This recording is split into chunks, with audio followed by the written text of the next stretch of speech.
প্রিয় ভাই ও বোনেরা, আসসালামু আলাইকুম।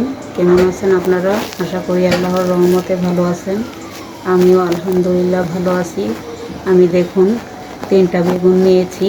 এই বেগুনটা আমি চুলায় পোড়ে ভর্তা বানাবো, তাই আপনাদের সাথে শেয়ার করছি। আপনারা আমার সাথেই থাকবেন। দেখুন বেগুনটা পোড়ানো হয়ে গিয়েছে। এখন আমি এগুলো ভালোভাবে বেছে নিব।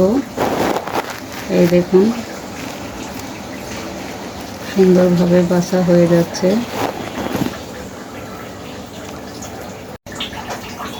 দেখুন আমার বেগুনটা বেছে নিয়েছি।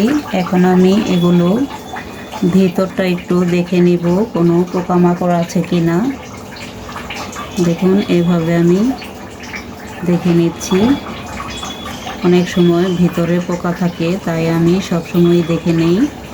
আপনারাও ট্রাই করবেন সব সময় দেখে নিতে, কারণ সব সময় এগুলো বোঝা যায় না। এই দেখুন ভিতরটা ফ্রেশ, কোনো পোকামাকড়ের আঁচ নেই।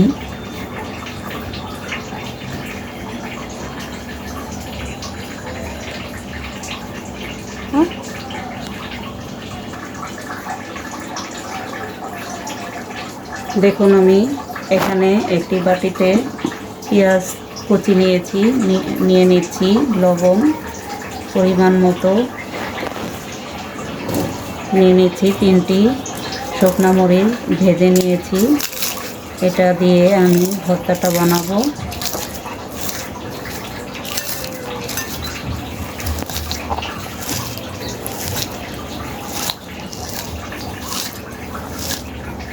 এখানে দিয়ে দিচ্ছি ধনিয়া পাতা কুচি,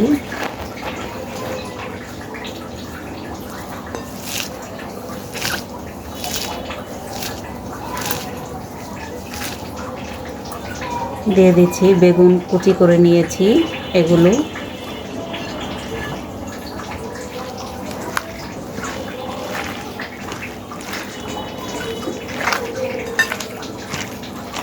দিয়ে দিচ্ছি সরিষার তেল। তেলটা একটু বেশি দিয়ে দিলাম। আমার ভর্তা বানানোটা যদি ভালো লেগে থাকে একটি লাইক দিবেন, কমেন্টস করবেন আর সাবস্ক্রাইব করে পাশেই থাকবেন। আশা করছি সবাই ভালো থাকবেন, সুস্থ থাকবেন। আল্লাহ হাফেজ।